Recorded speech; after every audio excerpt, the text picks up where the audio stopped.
Hello everyone, welcome to NEET chemist 180। আজকে আমাদের topic হলো নিট 2024 বা জেই 2024 এপ্রিলের রেসপেক্টে ইকুইলিব্রিয়াম চ্যাপ্টার অর্থাৎ ক্লাস 11-এর কেমিস্ট্রি একটি ইম্পর্টেন্ট চ্যাপ্টারের আরেকটি most important topic, that is equilibrium constant KP and কেসির মধ্যে রিলেশন। এই কেপি আর কেসির মধ্যে রিলেশনের বিভিন্ন অঙ্ক আজকে আমরা সলভ করব এবং দেখতে পারবো যে কোন কোন প্যাটার্নের কোশ্চেনগুলো করে গেলে আমরা নিট বা জেইতে খুব ভালো স্কোর করতে পারবো। তো চলো ভিডিওটি শুরু করছি, কিন্তু ভিডিওটি শুরু করার আগে যারা নিট বা জেই অ্যাসপিরেন্ট আছো এবং আমার চ্যানেলে নতুন আছো তারা অবশ্যই চ্যানেলটিকে সাবস্ক্রাইব করে নোটিফিকেশন বেলটি প্রেস করে দাও, যাতে নিট বা জেই রিলেটেড কোনো ভিডিও আনলেই তোমরা নোটিফিকেশন থেকে দেখতে পারো। সেই সঙ্গে তোমাদের বলে রাখি যে নিট এর আমরা একটি মক টেস্ট লঞ্চ করেছি, মক সিরিজ। তোমরা সেটা কিন্তু প্লে লিস্ট থেকে দেখে নিতে পারো প্রিভিয়াস ভিডিওতে, এবং সেখানে একটি হোয়াটসঅ্যাপ নাম্বার দেওয়া আছে, তোমরা সেখানে মেসেজ করতে পারো এবং তোমরা প্রত্যেকটা দিন কিন্তু মক সিরিজ দিতে পারো। তো চলো ভিডিওটি শুরু করছি। দেখো, ফার্স্ট সেগমেন্টে আমি দুটো অঙ্ক করাবো, তারপরে আমি আবার আরো দুটো করাবো, তাতে আমার সব প্যাটার্নগুলো কভার হয়ে যাবে। ফার্স্টে এক দাগের অঙ্কটা কি বলছে? বলছে the value of KC is 64। তাহলে কেসির ভ্যালু আমার গিভেন কত? 64। কিসের জন্য? For the reaction this nitrogen plus 3 hydrogen 2 ammonia. এটা কোন প্রসেস? এটা হচ্ছে আমার হেভার্স প্রসেস, অ্যামোনিয়া সিনথেসিস। তাহলে ভ্যালু অফ কেসি কত হবে ফর দিস রিয়াকশন? অপশন দেওয়া আছে। তো ফার্স্টে আমরা যেটা গিভেন সেটাকে করি। আমার রিয়াকশনটা কি আছে আমরা সলিউশন করব। রিয়াকশন গিভেন হচ্ছে N2G প্লাস 3H2G, সেখান থেকে আমরা পাচ্ছি 2 অ্যামোনিয়া ইন গ্যাসিয়াস স্টেট। তাহলে এখান থেকে কেসির ভ্যালু কি হবে আমাদের? কেসি হবে, প্রোডাক্টে আছে অ্যামোনিয়া,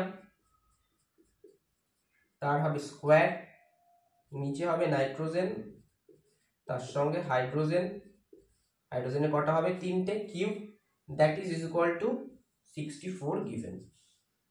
নাও এবার আমাদের যে desired equation, that is this one, এখানে আমরা কেসি কত পাই সেটা দেখে নিই। তাহলে ডিজায়ার্ড ইকুয়েশন হচ্ছে এটা, অ্যামোনিয়া গ্যাসিয়াস স্টেট, সেটা ভেঙে আমরা পাচ্ছি হাফ N2 প্লাস 3/2 হাইড্রোজেন। তাহলে এক্ষেত্রে আমার কেসি প্রাইম অর্থাৎ নিউ কেসি আমি কত পাবো? কেসি প্রাইম উইল বি, প্রোডাক্টে আছে নাইট্রোজেন, তারপরে চলে যাবে হাফ মাল্টিপ্লাইড বাই হাইড্রোজেন, তারপরে চলে যাবে 3/2, নিচে আসবে আমার অ্যামোনিয়া।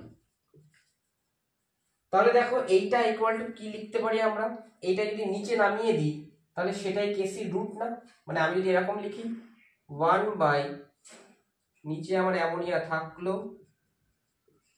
তার নিচে আমার nitrogen to the power half, hydrogen to the power 3/2। এটা তো খুব সহজেই লেখা যায়। এবার এটা যদি কেসিকে রুট করে দিই তাহলে রুট কেসি আমার এটা আসবে না, এটা এখান থেকে আমরা পেয়ে যাবো কি? KC prime is equal to 1/√ওভার KC, that is 1/√64, that is 1/8। So option D will be the correct answer. দেখো এটাকে জাস্ট আমি নিচে নামিয়ে নিলাম ইকুয়েশনটাকে। এটা কি? এটাকে রুট করলে আমি এইটা পাবো, কারণ এইটা কেসি ইকুয়াল টু অ্যামোনিয়া স্কোয়ার আছে, এখানে কি আছে? শুধু ammonia.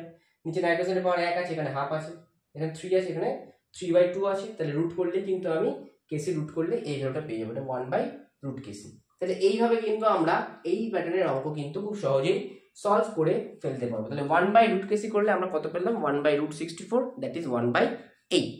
Next question number 2। Question number 2 তে দেখো কি বলেছে? দুটো রিয়াকশন দেওয়া আছে, A2 plus B2, K1 equilibrium constant, সেখান থেকে 2AB পাচ্ছি, আর একটা আছে 6AB, সেটা ইকুইলিব্রিয়াম কনস্ট্যান্ট দেওয়া আছে K2, সেখান থেকে আমি এই দুটো প্রোডাক্ট পাচ্ছি। তাহলে K1 আর K2 এর মধ্যে রিলেশন কি হবে? সিমিলার প্যাটার্নের অঙ্ক, আমাকে সবার আগে K1 আর K2 বার করে ফেলতে হবে, তারপরে তাদের মধ্যে আমাকে কিন্তু রিলেট করতে হবে। তাহলে আমি যদি K1 আর K2 বার করি তাহলে আমার সলিউশনে গিভেন কি আছে? A2 gaseous state plus B2 gaseous state, সেখান থেকে আমরা পাচ্ছি K1 ইকুইলিব্রিয়াম কনস্ট্যান্ট দিলে 2AB ইন গ্যাসিয়াস স্টেট। তাহলে এখানে K1 কত হবে? K1 will be AB square divided by A2 multiplied by B2. Similarly second, এটা এক নম্বর ইকুয়েশন। দু নম্বর ইকুয়েশনটা কি বলছে আমার? 6AB ইন গ্যাসিয়াস স্টেট, সেটাকে আমি ভাঙলে K2 রিয়াকশন কনস্ট্যান্ট পাবো, তাহলে সেখানে আমি পাবো 3a2 gaseous state plus 3b2 gaseous state. তাহলে k2 কত পাবো? k2 will be a2 to the power 3 multiplied by b2 to the power 3 divided by ab to the power 6। তাহলে এবার এইটা নিচে নিয়ে চলে আসি, দেখো 1 by ab to the power 6 divided by a2 cube multiplied by b2 cube। এটা k1 এর হোল কিউব হয়ে যাচ্ছে না? তাহলে আমরা কি লিখতে পারি? k2 equal to 1 by k1 cube, that is k2 will be equal to k1 to the power minus 3. So option C will be the correct answer. এগুলো সবই কিন্তু যেই মেন প্রিভিয়াস ইয়ারের কোশ্চেন, 19 বা 20 বা 21 22 এর কোশ্চেন। তোমরা এই প্যাটার্নের কোশ্চেনগুলো কিন্তু একটু দেখে যেও, কারণ নিটে কিন্তু এই প্যাটার্নের কোশ্চেন এবার আসার সম্ভাবনা প্রবল। তার কারণ নিট যেহেতু প্যাটার্ন চেঞ্জ করতে পারে, সিলেবাস রিডিউস হয়েছে, তাহলে পার চ্যাপ্টার কিন্তু কোশ্চেন নাম্বার বেড়ে যাবে এবং কোশ্চেনের লেভেলও কিন্তু অনেকটা হাই থাকবে। তো পরের সেগমেন্টে পরের দুটো কোশ্চেন আমি করাচ্ছি। তো পরের সেগমেন্টের অঙ্কগুলো আমি করাচ্ছি। দেখো 3 নম্বর আর 4 নম্বর অঙ্ক। কেপি আর কেসির মধ্যে রিলেশন চেয়েছে। তো কেপি আর কেসির মধ্যে একটি রিলেশন কিন্তু আমাদের স্ট্যাবলিশ রিলেশন আছে। সেই রিলেশনটা কি আমরা যদি লিখে রাখি, আমরা জানি KP will be equal to KC into RT whole to the power delta NG. Delta এনজিটা কি? ডেল্টা এনজি হচ্ছে number of moles of gaseous products minus number of moles of gaseous reactants। তাহলে আমাকে কিন্তু শুধুমাত্র গ্যাসিয়াস প্রোডাক্টস আর gaseous রিঅ্যাক্ট্যান্টই consider করতে হবে।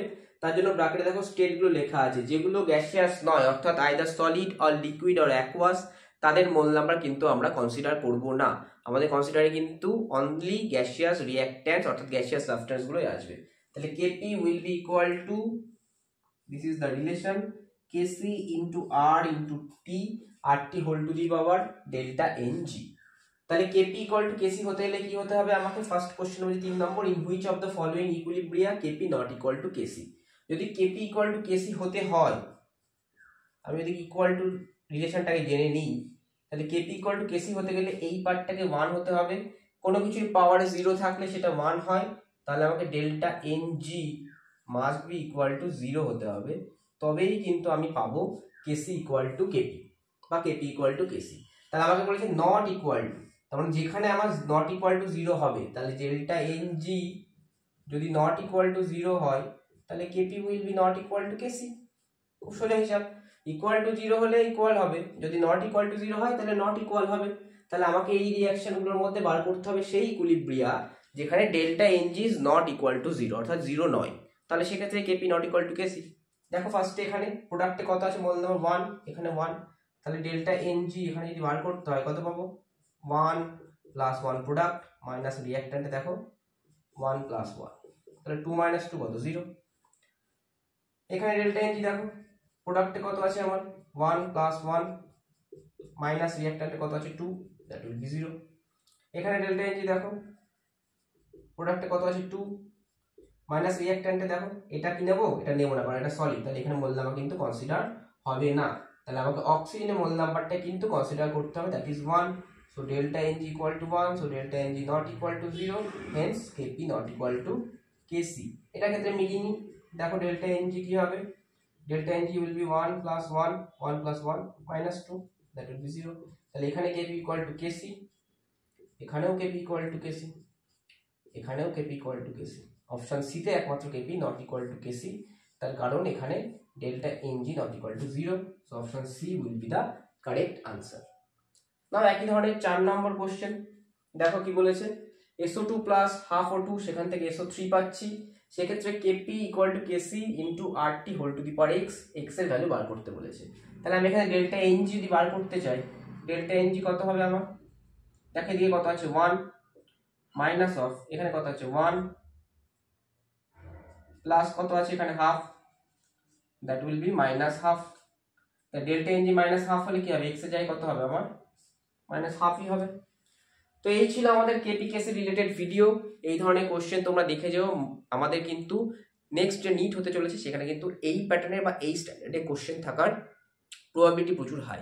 তো তোমাদের যদি ভিডিওটি ভালো লাগে, আবার বলছি ভিডিওটিকে লাইক করো, শেয়ার করো। কোন বিষয়ে ভিডিও বানালে ভালো হয় অবশ্যই কমেন্ট বক্সে জানাতে ভুলো না, এবং অবশ্যই চ্যানেলটিকে সাবস্ক্রাইব করে আমাদের সঙ্গে জুড়ে থাকো। তোমাদের নিট বা জেইতে ভালো স্কোর করানোর দায়িত্ব কিন্তু আমাদের। নমস্কার।